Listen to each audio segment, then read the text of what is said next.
আবারও আপনাদেরকে আশ্বস্ত করতে চাই, র্যাপিড অ্যাকশন ব্যাটালিয়ন এই ঘটনার সুষ্ঠু বিচার না হওয়া পর্যন্ত এর পিছনে লেগে থাকবে এবং জঙ্গল সলিমপুর যেটা একটি সন্ত্রাসীদের একটা আড্ডাখানায় একটা ডেনে পরিণত হয়েছে, এটি আমরা খুব শীঘ্রই আইনানুগ প্রক্রিয়ার মাধ্যমে এইখানে যারা অবৈধভাবে বসবাস করতেছে, অবৈধভাবে অস্ত্রধারী সন্ত্রাসী আছে, তাদেরকে আমরা নির্মূল করব এবং এই আস্তানা, অবৈধ কর্মকাণ্ডের এই আস্তানা আমরা ভেঙে চুরে গুড়িয়ে দিব।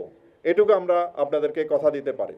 তাই এই বিচারটা আমরা বাংলার বুকে চাই, তার জন্য ফাঁসি হয়, তাকে যেন তিলে তিলে এভাবে কষ্ট দিয়ে পারে, খালি ফাঁসি হলে হবে না।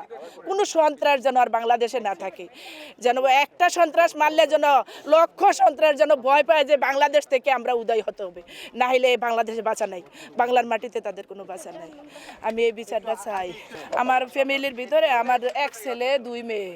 ছেলেটা বাংলাদেশ ন্যাশনাল ভার্সিটিতে পড়ে তেজগাঁও, আর মেয়েটা মুন্সি আব্দুর রফে পড়ে, আর একটা পিলখানার ভিতরে বিজিবি মডেলে পড়ে, ক্লাস 5-এ একটা, আর একটা হইলো নিউটনে পড়ে। সকাল 8টায় কথা হয়েছিল আমার সাথে, ও তখন রুমে ছিল, নামাজ ফিরে গিয়ে রুমে শুয়েছিল। আমি বললাম যে তুমি এখন কোথায় যাবে না? না, এখন আপাতত কোথাও যাচ্ছি না, আমি রুমেই আছি, আমার শরীরটা একটু খারাপ, অনেক খারাপ ছিল ওর শরীর, জ্বর আসছিল, তো জ্বরের পরেই শোয়াচ্ছিল, জ্বর ছিল, জ্বর এমনি ছাইরা জ্বর উঠতো, অসুস্থ এই কিছুটা ছিল, তারপরে তো অপারেশনে গেছে। জন্ম হয়েছে, মৃত্যু হবে, এটা স্বাভাবিক, কিন্তু যে মৃত্যুটা হয়েছে এটা মেনে নেওয়ার মতো না।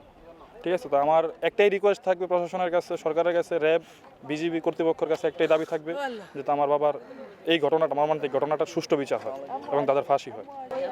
র্যাবের কর্তৃপক্ষ থেকে আশ্বাস দিয়েছে, সিও আঙ্কেলও দিয়েছে এবং ডিজি মহোদয় দিয়েছে যে ওনারা সর্বাত্মক চেষ্টা করবে, এদের সাজা হওয়ার জন্য সর্বাত্মক চেষ্টা করবে।